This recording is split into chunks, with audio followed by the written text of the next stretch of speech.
Totally fair. Yeah. And we got on a call and totally vibed.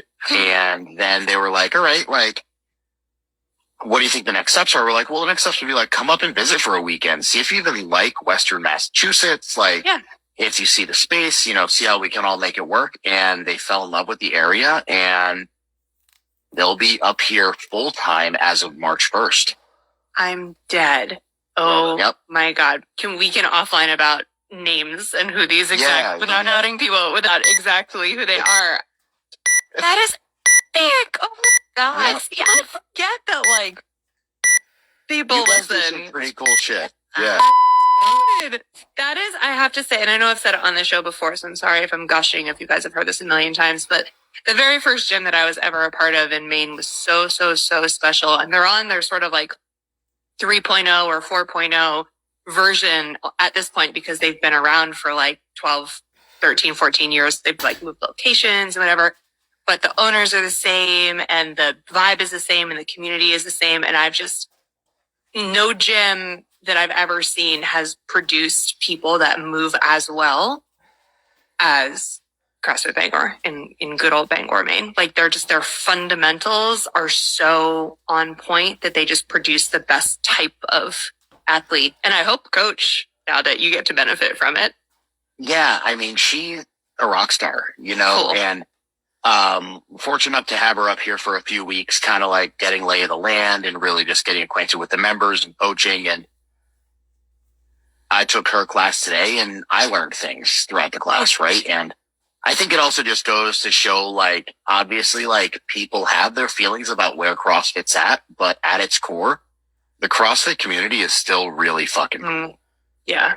And I don't think that's ever going to go away. And having moments like this help, reinvigorate us and excite us about what we all got into CrossFit for in the first place. For sure. And you don't have to coach every single goddamn class that you're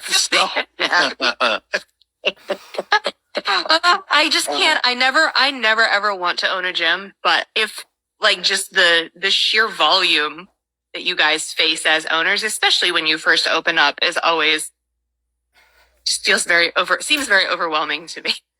Yeah. Right now I'm coaching 17 classes a week plus an extra 6 hours of open gym.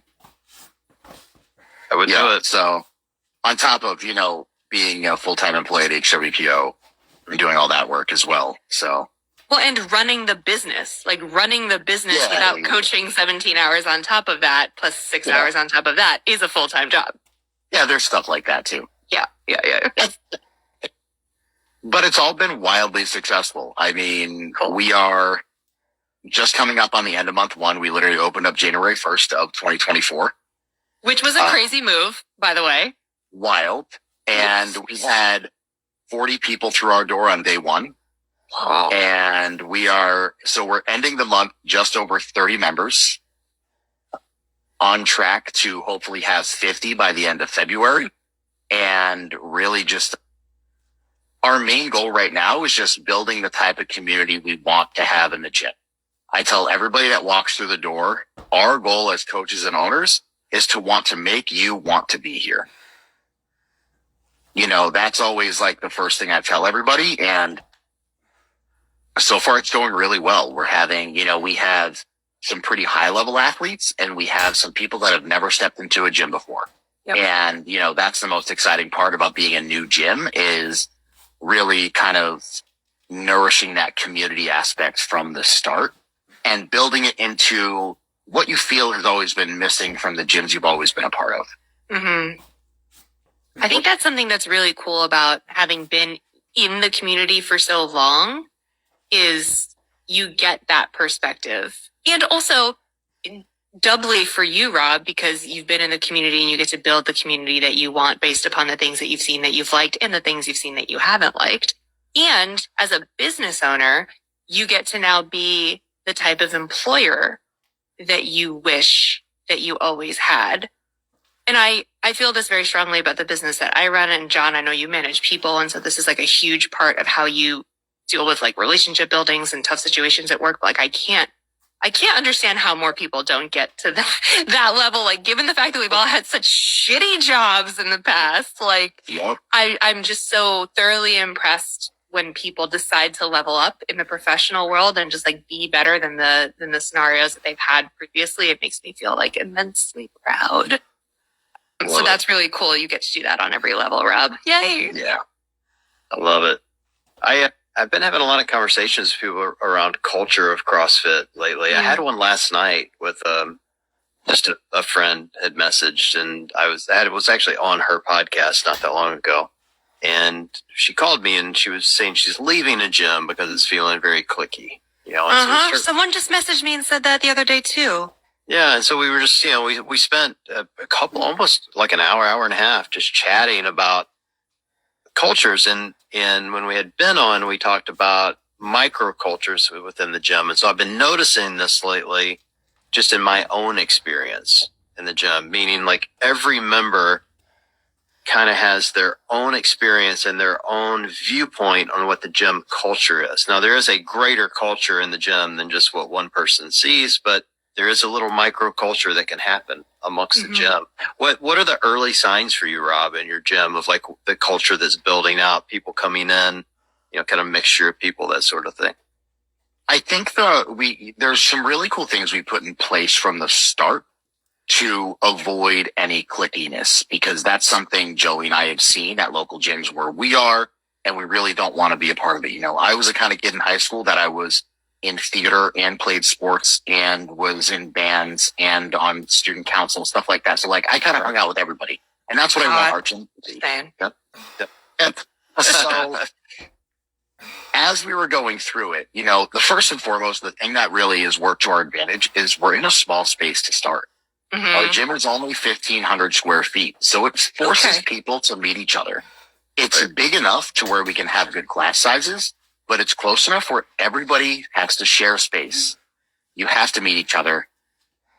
And then another thing that we do at the beginning of every class is everybody introduces each other if there's somebody new to the class. Like obviously we have our class regulars that we typically see, at our 5, 6, 15, whatever classes. But if somebody new comes to that class, we make sure everybody introduces themselves. And just really, again, making everybody feel like they can come to this gym whenever they want. And a really cool moment for me was one of our members had a pre-existing injury on Friday, hit her first box jumps in over a year, which was awesome. Unfortunately, kind of flared up the injury from before, though, over the weekend. She's also like an ER nurse, so like super high stress job, kind of everything working against her. But the coolest moment for me was she still felt comfortable enough to come to class on Monday to ask for some help on some mobility stuff to make her feel better. And she didn't feel like she was a burden to myself or, my other coaches.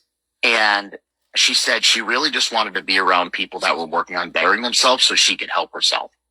And I was like, well, this is like, we're 28 days in and this is already the coolest moment of the gym, right? Like to be able to facilitate a community and a culture like that where somebody feels safe enough that they want to be in a gym, even though they're injured and can't do the workout, because we all know like egos in a gym are a thing.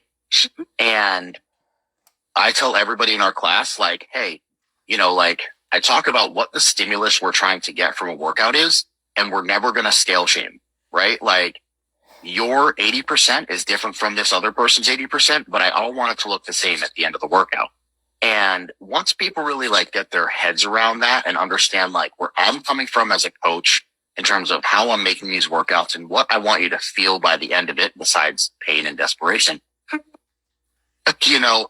I want everybody to be working towards the same goals. And once they understand that every picture is going to look a little bit different depending on who's drawing, is really going to make the biggest difference. So I think like really just having that level of humility and, again, like throwing egos away and having everybody in the gym support each other has been really good for us to kind of just have this really level playing field across the board, regardless of somebody's athletic experience or fitness level.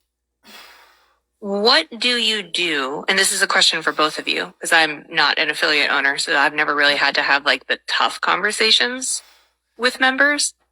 What do you do if you notice someone or something, really just someone, starting to disrupt that? What do you do? How do you approach that situation? So for me, I mean, we're still infants, you know, in this gym ownership business, but when talking to all of our new members, I tell everybody we really only have one rule in the gym, and that's don't be an asshole. Mm. Right? Pretty all encompassing, pretty easy to follow.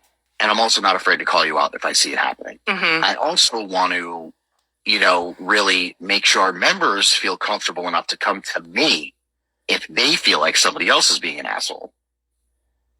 And as corny as it is, like being at the gym outside of just class times to kind of have those like that open door policy where people feel like they can hang out after class and talk to me or come in between classes and get my attention has been really important for us, because I feel like just having that level of accessibility to the owner and coaches has been making our members feel really comfortable about expressing, you know, some conflicts and some issues that they may have seen.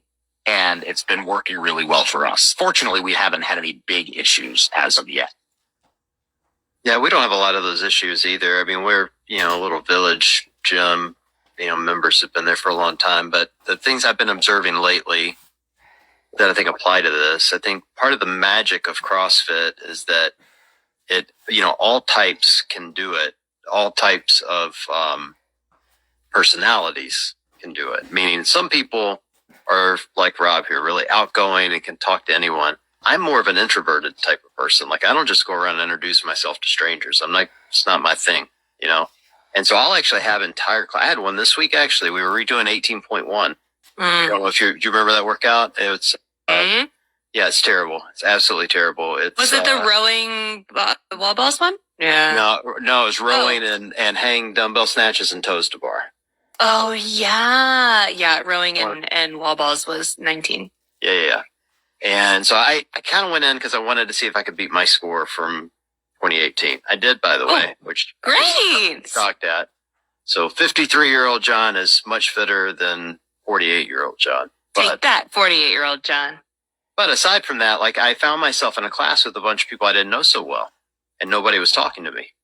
You know, and so I was just like kind of hanging to myself. But the beauty of CrossFit often is that I got next to a guy who was in similar fitness, and we raced the entire time. Fun. And it made the class fun and enjoyable. And when it was over, we spent a lot of time talking about the areas we were beating each other in, you know, and it kind of had that commonality. So I think that, you know, CrossFit in itself will often break down some of those barriers. But I think the specific thing that does it is you have to have coaches that control the class. And I think there's two things that they can do that we can really fix this. Number one, I think they do need to be a cheerleader to some degree, meaning the coach needs to go around at the end of the class and fist bump and high five and thank people for being there and you know, tell them